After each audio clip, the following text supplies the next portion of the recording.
तो दिव्य दृष्टि जब खुलती है तो ये 5 संकेत आपको दिखाई देते हैं और इन 5 संकेतों के माध्यम से आप ये जान सकते हैं कि आपकी जो दिव्य दृष्टि है वो खुल रही है। और दिव्य दृष्टि खुलने के बाद ये संकेत आपको दिखाई देते हैं। देखिए, दिव्य दृष्टि जो होती है वो कई प्रकार से खुलती है। पहला होता है देवता के द्वारा।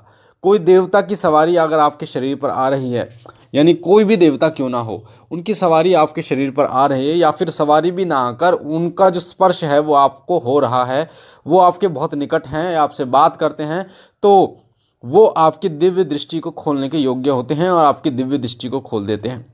पहले देवता, दूसरे आपके गुरु आपकी दिव्य दृष्टि खोल सकते हैं। वो अपनी ऊर्जा को आपके शरीर में ट्रांसफ़र करके आपकी दिव्य दृष्टि को खोल सकते हैं। और तीसरा होता है ध्यान के माध्यम से। जब आप ध्यान करना शुरू करते हैं, एक ऐसी अवस्था आती है जिस अवस्था में आपको ये संकेत मिलने शुरू हो जाते हैं कि आपकी दिव्य दृष्टि खुल रही है।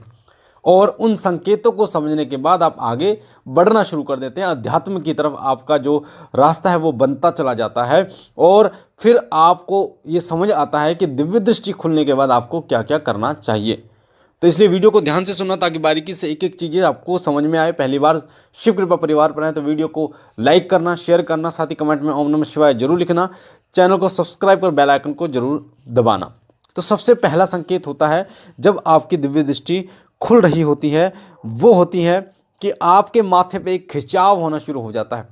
आपके माथे पर ऐसा होता है जैसे खिंचाव हरदम आपको महसूस होता रहता है। वो खिंचाव, आप लेट रहे हैं, उठ रहे हैं, हल्का हल्का दर्द आपको महसूस होता है जब आपकी दिव्य दृष्टि खुल रही होती है। ये संकेत बताता है कि आपकी दिव्य दृष्टि खुलने वाली है, क्योंकि जब माथे पर खिंचाव होता है तो आपका आज्ञा चक्र जो है वो जागृत होने के कगार पर होता है। दूसरा संकेत होता है वो होता है माथे पर आपको अगर ऐसा लगे जैसे चींटियाँ चल रही हैं, चींटियाँ आपको खा रही हैं, चींटियाँ चल रही हैं, तो ये संकेत भी आज्ञा चक्र के जागृत होने का होता है, दिव्य दृष्टि के जागृत होने का होता है। क्योंकि जिनका जागृत हो जाता है आज्ञा चक्र, उनको दिव्य दृष्टि स्वयं प्राप्त हो जाती है। जैसे आपने भगवान शिव को देखा होगा, भगवान शिव के माथे पर त्रिनेत्र होता है, ऐसे ही सभी मनुष्यों के माथे पर एक त्रिनेत्र जरूर होता है, पर वो दिखाई नहीं देता, वो आध्यात्मिक होता है। और उसको खोलने के लिए आपको मंत्र जाप करना पड़ता है, ध्यान करना पड़ता है, या फिर आपको गुरु की शरण लेनी पड़ती है। तो दूसरा लक्षण माथे पर चींटियाँ चलना होता है। तीसरा लक्षण होता है कि आपको नींद बहुत कम आती है। आपको नींद, आपकी आंखें जो है वो ब्रह्म मुहूर्त में खुल जाती हैं, 3 से 5 के बीच में खुल जाती हैं और आपको नींद नहीं आती। ये संकेत भी आज्ञा चक्र के जागृत होने का होता है, यानी कि आपके दिव्य दृष्टि के खुलने का ही होता है। अगला संकेत है वो है आज्ञा चक्र पर अगर आपको ज्योति दिखाई दे। जब आप ध्यान करते हैं, पूजा करते हैं, मंत्र जाप करते हैं, तो आपको उस समय का एक ज्योति दिखाई देती है। जैसे दीपक की ज्योति होती है, वो सफ़ेद तरीके की होती है और वो ज्योति बहुत बड़ी दिखाई देती है आपको। जैसे दीपक की छोटी होती है, वो बहुत बड़ी सफ़ेद ज्योति आपको दिखाई देती है। तो ये संकेत आज्ञा चक्र के खुलने यानी दिव्य दृष्टि के खुलने के होते हैं। अगला संकेत होता है कि अगर आपको आंख बंद करने के बाद उजाला दिखाई दे, जैसे मैंने ज्योति के बारे में आपको बताया, आप जब आंख बंद करेंगे और ध्यान लगाएंगे तो आपको उजाला दिखाई देगा और अंधेरा नहीं। एक कई बार तो लोग डर भी जाते हैं इस चक्कर में कि आखिर ऐसा क्यों हो गया, और ये होता इसलिए है क्योंकि आपकी दिव्य दृष्टि खुल जाती है। दिव्य दृष्टि खुलने के बाद आपको उजाला दिखाई देता है, साथ ही आपको सूक्ष्म जगत की चीज़ें भी दिखाई देनी शुरू हो जाती हैं। सूक्ष्म जगत जैसे प्रेत, आपको कई जगह आपको प्रेत दिखाई दे जाएंगे, कई जगह आपको जो है वो अन्य योनि के जो लोग हैं, देवता हैं, या फिर अन्य योनियों में जो हैं वो दिखाए, आपके पितर आपको आँखों से दिखाई दे जाएंगे जब दिव्य दृष्टि आपकी होगी। और साथ ही आपको देवताओं के दर्शन आपको होने शुरू हो जाएंगे जब आपकी दिव्य दृष्टि होगी, क्योंकि सूक्ष्म चीज़ों को देखने की जो शक्ति है वो दिव्य दृष्टि के माध्यम से ही आपको प्राप्त होती है। साथ ही शक्तियों को आप अनुभव कर पाएंगे, शक्तियाँ जो भी होंगी उनको महसूस कर पाएंगे, उनको देख पाएंगे, उनको छू पाएंगे। यानी कि जो महसूस होता है, जैसे मीठा जो होता है उसको जब आप खाते हैं, चीनी को, गुड़ को, तो वो मिठास जो होती है उसको आप महसूस कर सकते हैं। आग को महसूस कर सकते हैं, वो गर्म है, पानी की ठंडा है, उसको महसूस कर सकते हैं। उसी प्रकार से शक्तियों को महसूस करने की क्षमता आपकी बहुत ज़्यादा विकसित हो जाएगी, बहुत ज़्यादा। तो ये संकेत आपकी दिव्य दृष्टि के खुलने के ही संकेत होते हैं। साथ ही आपको कुछ ऐसी चीज़ें भी दिखाई देनी शुरू हो जाएंगी जो इस जगत में घटित होने वाली हैं, यानी वो चीज़ें जो घटित होने वाली, भविष्य से जुड़ी कुछ चीज़ें आपको दिखाई देनी शुरू हो जाएंगी। ये संकेत भी दिव्य दृष्टि के खुलने का ही संकेत होता है। अगर आपको ये 5 संकेत दिखाई दें तो इन संकेतों से आप समझ जाइए कि आपकी दृष्टि दिव्य दृष्टि खुलने वाली है, आपका आज्ञा चक्र जागृत होने वाला है, क्योंकि इन संकेतों के माध्यम से ही आप ये जान पाते हैं। और जब आप इन संकेतों को जान लेते हैं तो फिर आपको डर नहीं लगता। उसके बाद आपको और ध्यान, अगर आप ध्यान के माध्यम से कोई ध्यान करना शुरू कर देते हैं, मंत्र जाप के माध्यम से खुल रही है तो आप मंत्र जाप और बढ़ाना शुरू कर देते हैं, यानी कि उस चीज़ को आप बढ़ाना शुरू कर दीजिए।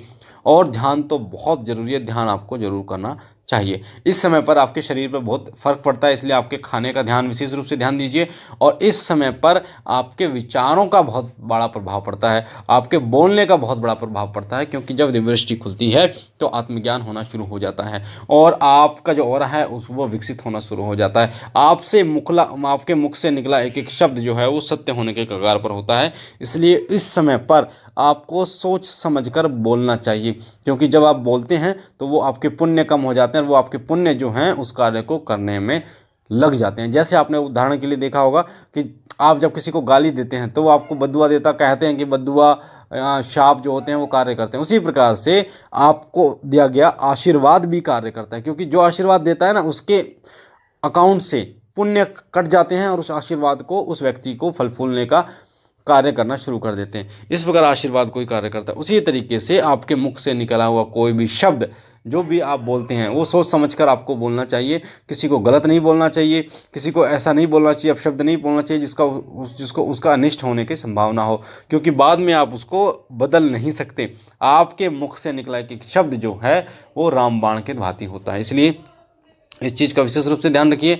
अपने मुख से किसी के लिए अपशब्द मत बोलिए, ताकि किसी प्रकार की दिक्कत सामने वाले व्यक्ति को ना हो। और दिव्य दृष्टि खुलने के बाद आप जिस प्रकार से भी दिव्य दृष्टि खुली है उसको और ज़्यादा आगे बढ़ाते चलिए। और इसमें गुरु अगर आप बना लें तो सबसे उत्तम होगा, क्योंकि गुरु आपका मार्गदर्शन कर पाएगा सही तरीके से, ताकि आप सही तरीके से चल पाएँ। क्योंकि जब आपको दिव्य दृष्टि प्राप्त होती है तो आप अपने आप को हल्का महसूस करते हैं। ध्यान करते हैं तो आपको ऐसा लगता है जैसे कि आप ऊपर की तरफ उठ रहे हैं, उड़ने की कोशिश आप कर रहे हैं। इस प्रकार शरीर बहुत हल्का महसूस होता है, आपके कंधों पे जो वजन था वो हट जाता है, आपका शरीर बहुत शांत महसूस करता है, आपका मन बिल्कुल शांत महसूस करता है। आप किसी भी चीज़ को बहुत जल्दी पकड़ लेते हैं, याद कर लेते हैं, और ये वो समय होता है। इसलिए जब आपकी दिव्य दृष्टि खुले तो अपना ध्यान रखिए, अपने शरीर का ध्यान रखिए, ताकि कोई भी बदलाव आता है तो उसके लिए आप पहले से तैयार हो पाए। मुझे आशा है जानकारी अच्छी लगी होगी। वीडियो के नीचे जो लाल कलर का बटन है सब्सक्राइब का, उसे दबा के चैनल को सब्सक्राइब कीजिए। साथ ही आपके सीधे हाथ पे जो बेल आइकन है ऑल पर क्लिक कीजिए, ताकि जो जानकारी हम डालें पूजा पाठ से जुड़ी सबसे पहले आपको प्राप्त हो। बाबा भोलेनाथ से मैं विनती करता हूँ कि बाबा भोलेनाथ आप पर अपनी असीम कृपा करें, आप और आपका परिवार सदा सुखी रहे, स्वस्थ रहे, खुश रहे। हम मिलते एक नई जानकारी के साथ, तब तक के लिए ओम नमः शिवाय, ओम नमः शिवाय, ओम नमः शिवाय।